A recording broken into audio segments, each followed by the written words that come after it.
everyone, and welcome to English Pod. My name is Marco. My name is Catherine, and we've been traveling around the world eating different foods from different countries, and today we're in Thailand. That's right. Thai food is one of the most popular types of food around the world, especially because of that specific Asian taste it has.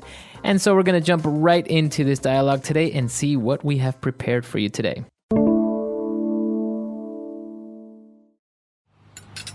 What did you cook? Well, as you know, I was in Thailand last month and I took a cooking class. So I prepared some of my favorite dishes. Great idea, as long as I don't get food poisoning. So what is on the menu tonight? Okay, for starters, we have tom yum soup. It's a bit spicy, but really good. This is delicious. The ginger and lemongrass really give it a nice taste. Now, this next dish is one of the most famous. Foreigners call it papaya salad, but the proper name is tom sam. It is a spicy salad made from a mix of fresh vegetables, including shredded, unripened papaya and tomato. This is delicious. The combination of sour and spicy is really interesting. I could have this every day. Okay, now for the last and best dish, in my opinion. This is called pad thai. It's stir-fried noodles with eggs, fish sauce, tamarind juice, red chili pepper, plus bean sprouts, shrimp, and tofu, garnished with crushed peanuts and coriander. It's practically Thailand's national dish. Wow, this is great. I never knew Thai food was so creative and delicious. Want some more? I'm stuffed. All right, so we've got a number of different dishes we'd like to talk about, as well as phrases. So let's look at some of those dishes and important keywords in language takeaway. Language takeaway. All right, so the first word we have on language takeaway today is food poisoning. So we don't want to get food poisoning when having this any meal. Any meal. No, that's right. Food poisoning is a bad thing. Now, this is something that happens when you eat bad food or dirty food. Basically, you get very, very sick and you feel like you have to vomit. You have to throw up.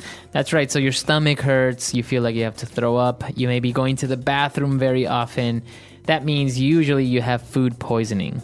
All right, and so people often associate food poisoning with food that you eat on the street, maybe dirtier food. But this is something you should be very careful of when you're traveling. Not to Thailand alone, but maybe to any other country. You can get it in America. You can get it in Mexico. So just something to be careful of. That's right. So apart from that, we're going to jump into our first dish for today. We're having a soup called tom yum soup.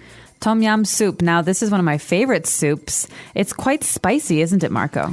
Very spicy, but very, very good as well. It has a kind of citric taste, like lemon. It does, and it's very yellow or orange colored. And it's a very, very common dish on Thai restaurant menus.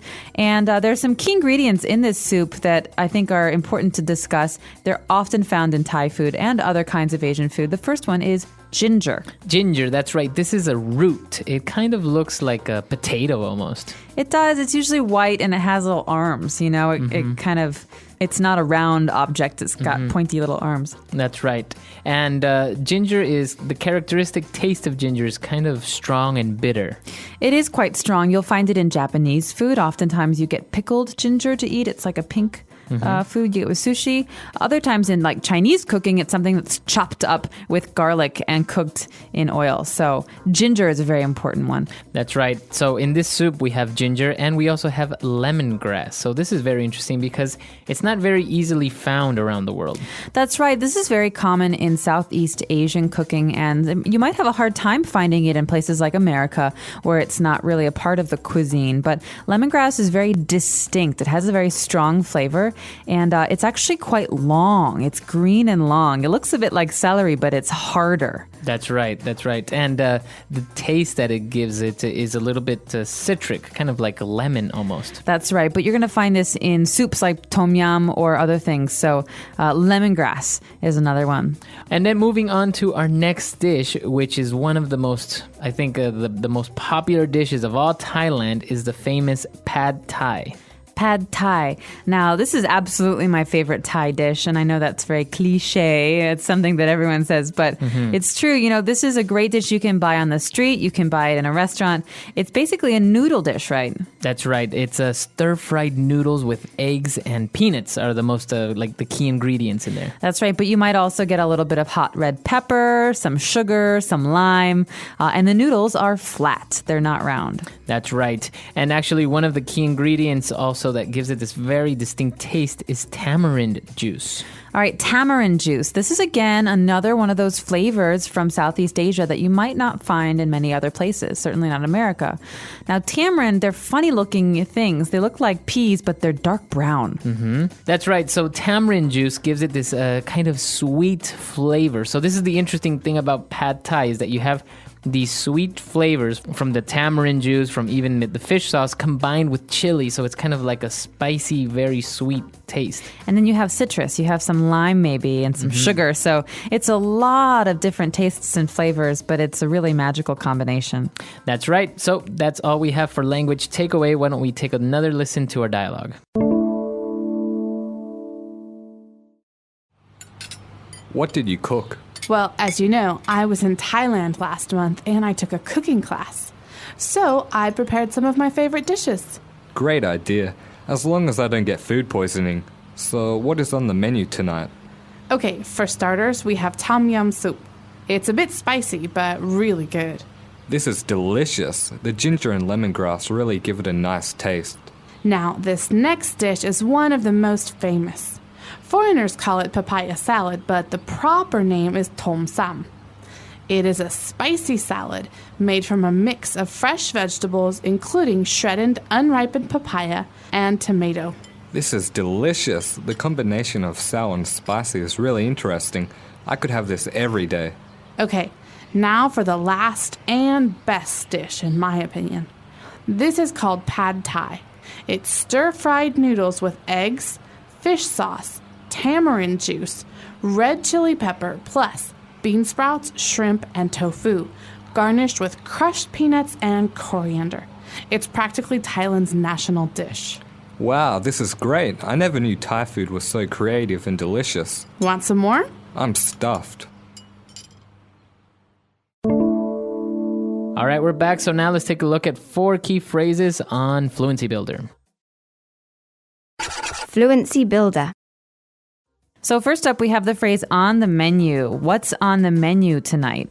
That's right. That person asks, well, so what's on the menu? And by saying this, we're saying, well, what are we having for dinner? What are we going to eat? That's right. So you might want to think, okay, menu, I'm going to look at the menu, but you could even say this at home where there is no menu. This is a spoken language way of saying, what are we eating tonight? Right. That's right. What's for dinner? What are we eating? What's on the menu? Even though, as you said, there's no menu. That's right. And after that, we have another phrase that's really important. We say, for starters, we're going to have this or that. So for starters. That's right. We said for starters, we are having a soup, a tom yum soup. So a starter dish is something that you have to begin the meal, a small dish maybe. That's right. Starter. So a starter is a noun, it's a thing, and it's something you eat at the beginning. Usually it's not very heavy. Not a steak would never be a starter, right? Right. All right, so here we have tom yum soup, which is our starter. And after that, we have the national dish. Now, this is a great phrase. Right. We had the pad thai, which is considered to be the national dish. And so usually every country has their national dish, something that's unique or that a country is famous for. Like, for example, China would be famous for Kung Pao chicken. Kung Pao chicken, yeah. In America, you might even say that apple pie is the most, important national dish. But do you guys have one in Ecuador? What's your national dish? I would say I have no idea which would be. It's very not very well known. Maybe ceviche is kind of shared between Peru and Ecuador. Like maybe in Argentina, you would say steak. Is a national dish. Yeah, absolutely. Or in Mexico, like tacos or enchiladas, stuff like that. Or in Italy, spaghetti bolognese. That's right. All right, so we have a number of different countries, and each country maybe has one or two national dishes. These are very special dishes that that are important for that country. That's right. So we have our national dishes, and after we finished dinner, we ate so much that we say, I'm stuffed. I'm stuffed. Now, this is a common phrase that you will hear at the end of a meal when you've eaten and eaten and eaten, and it just means I'm full. I'm full. I I'm not can't eat hungry. anymore. Yeah, I'm stuffed. So stuffed means that I'm full of things. Now, it's a very informal way of saying I'm full, right? Because if somebody says, would you like some more soup? You say, no, thank you, I'm full. Right, but if you're with friends, you could say, oh, I just had so much pizza, I'm stuffed. That's right. So it's a little bit more informal, but a lot more native-like. That's right. All right, so let's take a listen to our dialogue one last time. What did you cook? Well, as you know, I was in Thailand last month and I took a cooking class. So I prepared some of my favorite dishes. Great idea, as long as I don't get food poisoning. So, what is on the menu tonight? Okay, for starters, we have tom yum soup. It's a bit spicy, but really good. This is delicious. The ginger and lemongrass really give it a nice taste. Now, this next dish is one of the most famous. Foreigners call it papaya salad, but the proper name is tom sam. It is a spicy salad made from a mix of fresh vegetables, including shredded, unripened papaya and tomato. This is delicious. The combination of sour and spicy is really interesting. I could have this every day. Okay, now for the last and best dish, in my opinion. This is called pad thai. It's stir-fried noodles with eggs, fish sauce, tamarind juice, red chili pepper, plus bean sprouts, shrimp, and tofu, garnished with crushed peanuts and coriander. It's practically Thailand's national dish. Wow, this is great. I never knew Thai food was so creative and delicious. Want some more? I'm stuffed. All right, so speaking of Thai food, it's very famous around the world, but it's very spicy.